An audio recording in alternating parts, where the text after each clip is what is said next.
All right, y'all. So this one here is the 6 most disturbing mysteries solved with Google Maps. Let's check it out.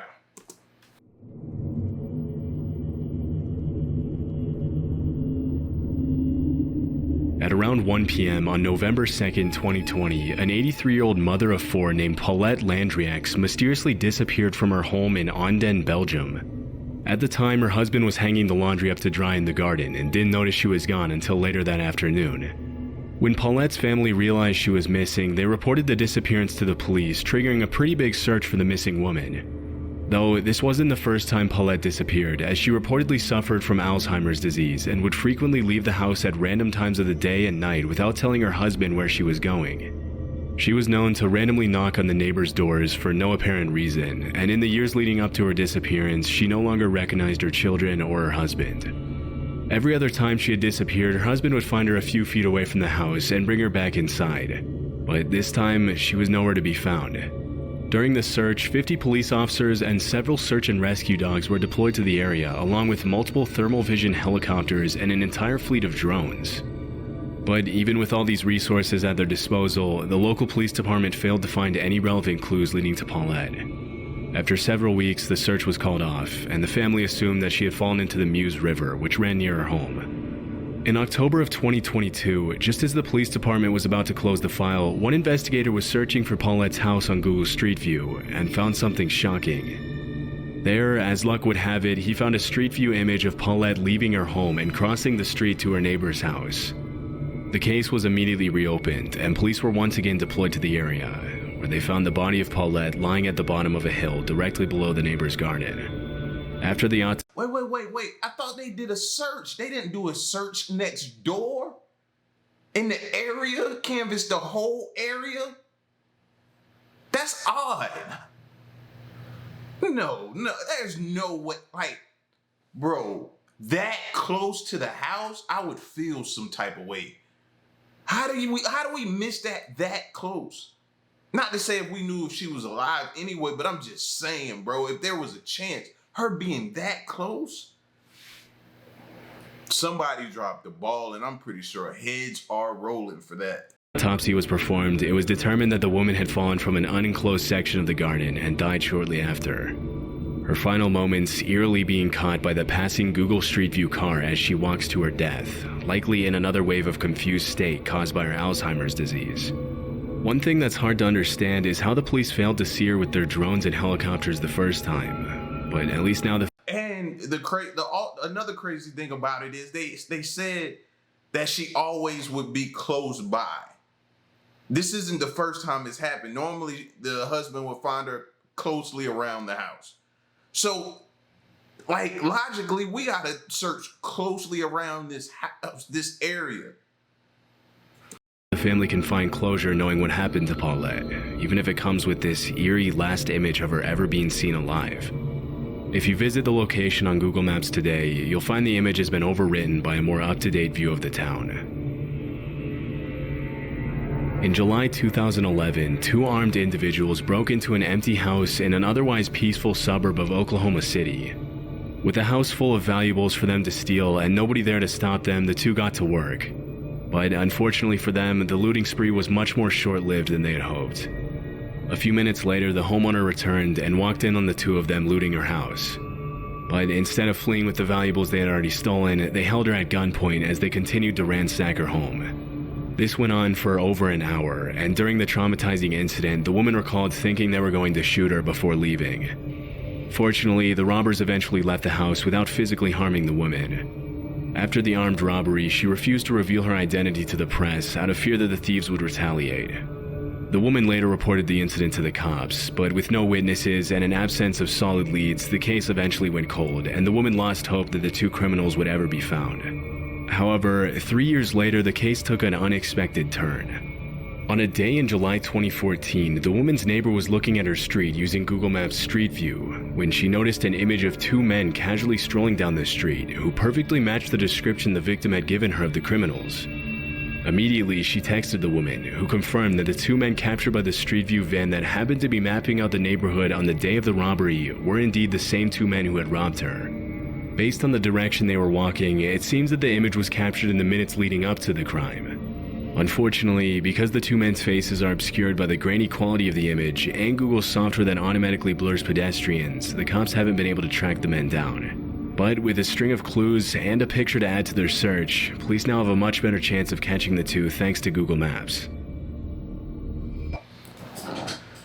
Why don't the police use Google Maps, and why we can't get this feature updated to where, yeah, it blurs it in the app, but if the police need it, they can go back and unblur it? Like, why don't we have some kind of, come on now. Like, if this could solve a case like this, major cases too, why not partner with Google, work with Google, and try to figure this out? This seems to be a little handy, nifty little tool to use, bro. Like, what are we thinking? That's twice a citizen has used Google Maps. At some point in time, light bulb got to go off for the police and local law enforcement to say, hey, you know, this may be a tool for us. Let's use it. Also, let's get with Google and see how we can use it and tweak it to our benefit. Come on, that's simple. One night in October 2006, a 72-year-old man named David Lee Niles met up with a friend at Jake's Bar in Byrontown, Michigan. This was a place that David visited frequently and usually stayed there for at least a couple of hours, but on that particular evening, the story was very different. Earlier that year, David had been diagnosed with cancer, and after a brief conversation with his friend, he left abruptly, claiming that he was in a lot of physical pain due to the cancer. That was the last time anyone ever saw him. When his family failed to get in touch with him, they reported him missing to the police, leading to a statewide search that ultimately led nowhere, as the cops couldn't find any clues as to where David could have gone. In 2011, 5 years after his disappearance, his family lost hope and accepted the idea that David was gone. The obituary they published online read, David Lee Niles, age 72 of Wyoming, passed away and only God knows the time and place. The case went completely cold until almost a decade later when a new twist shed light on David's disappearance. One morning in November 2015, Brian Hausman, an employee of the Cook Funeral Home in Byron County, was decorating the company Christmas tree outside. When he got to the top of the tree on his lift to put up the star, he noticed something in the adjacent pond that looked like a submerged car. Immediately, he called the police, and using Google Maps from a bird's eye view, they were able to see the same outline that was described. A dive team was deployed to the area, who confirmed that there was in fact a car at the bottom of the pond. Later that morning, a wrecking crew pulled out the vehicle for the police to inspect. Inside the vehicle, the cops found the skeletal remains of a man, along with a wallet belonging to David Lee Niles. After it was confirmed that the skeletal remains were his, David's family members finally found some closure. Still, the case remains a mystery, as it's unknown what exactly happened to him. Even before his cancer diagnosis, David was known to have severe depressive episodes, and things understandably got a lot worse for him after he found out about the illness. With all this in mind, it's possible that he took his own life, but we'll likely never know for sure. In the 80s and 90s, Gioacchino Gamino was one of Italy's most wanted gangsters. He operated within a Sicilian Mafia clan in Agrigento that was embroiled in a feud with Cosa Nostra, Sicily's main mafia network. He was first arrested in 1984 for murder and various other mafia-related crimes, but was later released shortly after. In 1998, he was arrested again in Barcelona, only this time he was sentenced to life in prison. After serving 4 years of his prison sentence at a prison in Rome, he managed to escape in 2002 during a commotion at the prison. Following his escape, he immediately relocated to a town near Madrid, Spain, and changed his name to Manuel Mormino. Over the 20 years that he was on the run from the police, he got married, worked as a chef at a restaurant called Manu's Kitchen, and even opened up a fruit and vegetable shop called Manu's Garden. Sicilian police searched everywhere for him for years, and they eventually issued a European arrest warrant back in 2014. After carrying out several investigations, the police suspected that Gamino was hiding somewhere in Spain, but the way they pinpointed his exact location was pretty out of the ordinary. During the investigation, Sicilian police found that Google Maps had captured a street view image of two men talking outside of Manu's garden. One of the men looked extremely similar to the man they were looking for, but the cops only confirmed his identity when they came across a listing for Manu's Kitchen, the restaurant where Gamino worked. While investigating online, the police found a photo of him dressed in chef's attire on the Facebook page for Manu's Kitchen. After confirming his location, the police arrested Joaquino Gamino on December 17, 2022, and extradited him to Sicily, where he is currently serving life in prison. According to the police, when they arrested him, Gamino was extremely confused and even had the nerve to ask how they found him when he hadn't even called his family in 10 years. In 2009, police from Zurich, Switzerland went on a 20-year run. Like, you don't hear that, like 20 years? Fam, like, he really started, like, you hear most people go and change their identity, change their name and different things like that, but eventually get caught. Then a year, maybe. He changed his identity and then lived a whole life under that new identity. 20 years is a long time. That's a life. He lived 20 years under that identity. That's crazy. Were carrying out an investigation to shut down illegal marijuana growing operations all over the country. At some point in the investigation, they used Google Earth to locate the addresses of 2 farmers who they suspected of being part of an illegal marijuana operation, and that's when one of the detectives found something interesting. As he was scanning the area on Google Earth, he noticed an unusual change in the pattern of the fields around Rapperswil in the northeastern state of Thurgau. Zooming in, he saw what appeared to be a cannabis plantation that measured more than 2 acres and was hidden inside a cornfield right next to one of the farmers' houses. The Google Earth discovery ultimately led to the arrest of 16 people and the seizure of 1.1 metric tons of marijuana, as well as 900,000 Swiss francs in cash, which is the equivalent of around $1.1 million. According to the police report, the drug ring allegedly sold up to 7 tons of marijuana between 2004 and 2008, bringing in from 3 to 10 million francs a year. When asked about the breakthrough, the head of Zurich Police's Special Narcotics Unit, Norbert Glossner, said it was an interesting chance discovery. Since then, the cannabis plantation has been plowed over as recreational marijuana continues to be illegal in Switzerland. Right, he has that perfectly inside. Bro, if it wasn't for these satellite images and things like that, he probably would have never gotten caught. No, he wouldn't have got caught. I'll be willing to say he wouldn't. I'm a gambling man. I'll be willing to say he wouldn't have got caught. He had it perfectly inside of here, where from the street, you never notice it. This incident happened at a home in Derbyshire, England, where David and Rebecca Soanes lived with their 2 children, Lauren and Ruben. In 2009, the family bought a caravan to travel across the country, but it was unfortunately destroyed shortly after when a joyrider crashed into it. A few months later, they bought a new $15,000 caravan to replace the old one, which they left in their driveway. In June of that year, Rebecca came home one day to find the caravan had disappeared, after which she immediately reported the incident to the police. However, with no solid leads, the cops couldn't really do anything about it, and the case went cold pretty quickly. It wasn't until 9 months later, in March of 2010, that 11-year-old Ruben Soanes found something revealing as he was looking at his house on Google Maps. Using the street view, he found an image of a male intruder on the family's driveway, standing suspiciously outside of his 4x4 vehicle. After a bit of investigating, the family found that the image had been captured by the Google Street View car just moments before the caravan was stolen. Around that time, a neighbor also came forward saying that he had seen the same man towing the caravan on the day of the robbery, but thought that it was a family friend and didn't think it was important to tell the family about it.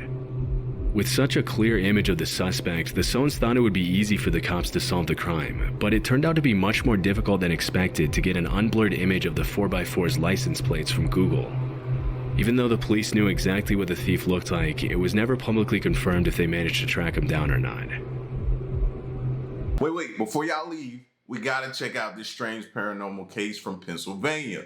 This happened in 1994. All right, let's check out these stories.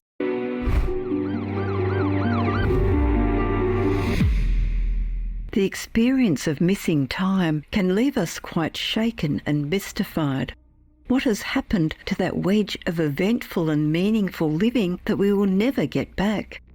2 Weird World viewers have contacted us regarding experiences of this bizarre and unexplainable paranormal phenomenon.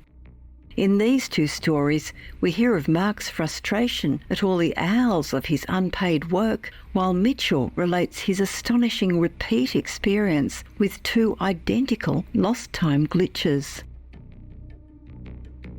Sweat and tears. Laura Lee Vaughanholt, who currently lives in southern Ecuador, is fascinated by time-slip stories and recently discovered that her oldest son had experienced an event whereby hours of his own time went missing. The annoying part for him was that he was being paid for the quite hard labour he was carrying out during those missing hours. What she suggests is perhaps slow time.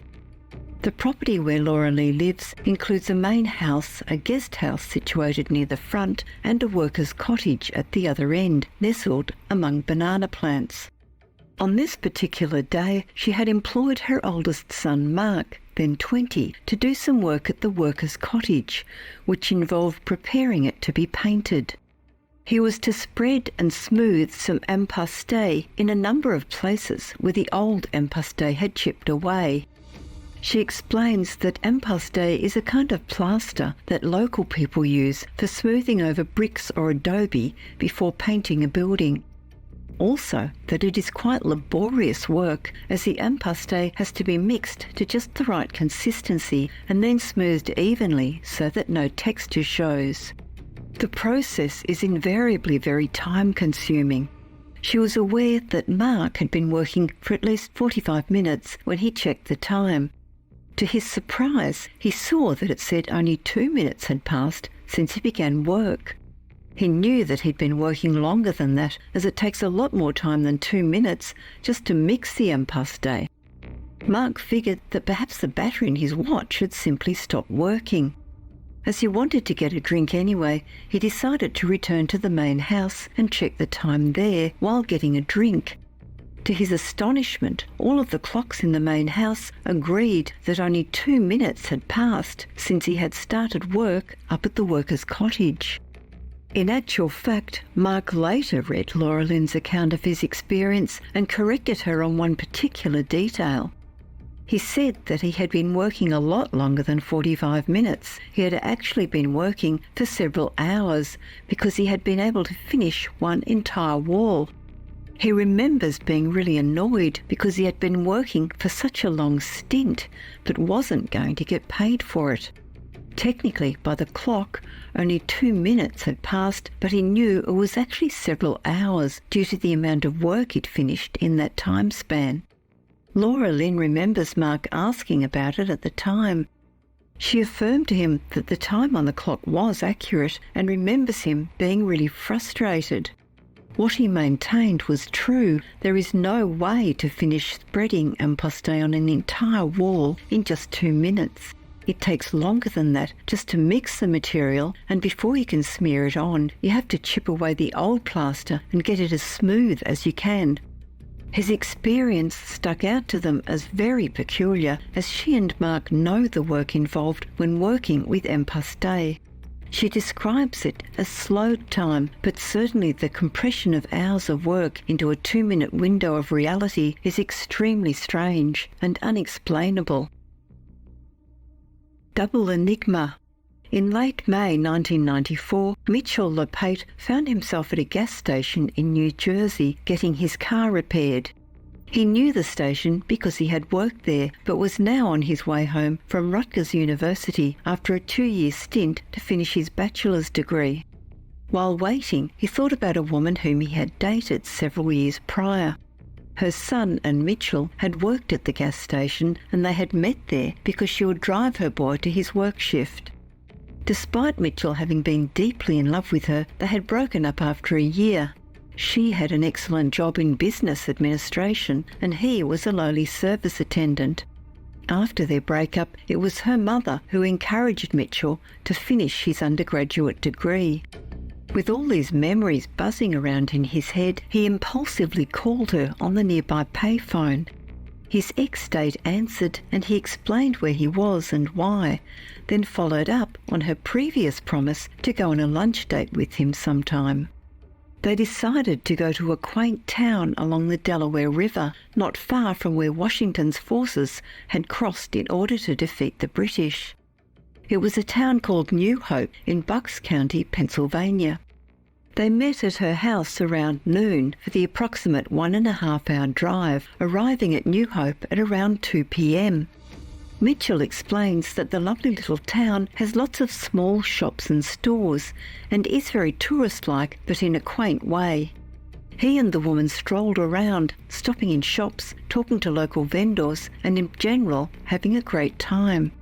Their time together just flowed as if it were a natural thing to be in each other's company again. Finally, after what felt like several hours, Mitchell said casually that it must be close to 5 p.m. by then, suggesting they go home to avoid some of the traffic. She agreed, so he glanced at his watch, but to his dismay it read 2:20. He sighed in disappointment, then laughed, saying, "Wouldn't you know it, my watch has stopped." He then asked what time it was on her watch. She glanced at it, then looked up in surprise. "It's 2:20. They both stared, then said to each other, "That's impossible." They knew that they had spent several hours walking around. There was too much to do and too many shops to visit. So they went into a nearby store and looked up at the clock on the wall, which said, of course, 2:20. They were both stunned and just overwhelmed, trying to figure out what had happened. And So are you saying these two stories are paranormal in the sense of, let's say, parallel universe? Maybe you tapped in or some kind of way switched over. Like I'm trying to figure out, what are they saying here with time and how time stands still? Only way I can connect that is to either one, time travel, or like a parallel universe, some type of way you tap into it. So I don't know what this meant, if it were possible to understand. They knew how long they had been visiting. It was like their internal clocks verified it. But there was no disputing their watches, nor the clock on the wall. In fact, at one point, they had stopped for a tarot card reading just for fun, and that in itself took close to 15 minutes. That could have messed up your your world right there.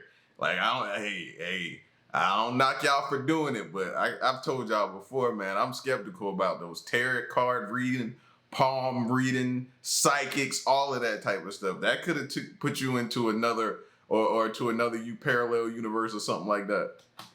What was harder to imagine was that his walking companion was a very level-headed individual, unlike Mitchell, who described himself as definitely intrigued by strange happenings.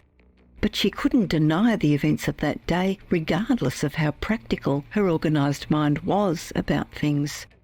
They headed back to his car, just numb in disbelief. On the way back, they began to talk about her plans. She had been dating a successful businessman whom Mitchell knew about.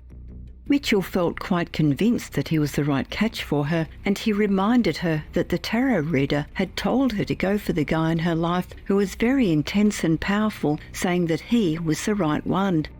However, her stunning reply came back that she really now wanted Mitchell. He was so shaken that he almost veered off the road. It was so far from what he had expected to hear, and he stayed over on her couch that night, just shaking in disbelief. It was beyond comprehension, the shift in time and all the hours, or really minutes, that they had spent in New Hope. And then her declaration of interest for him.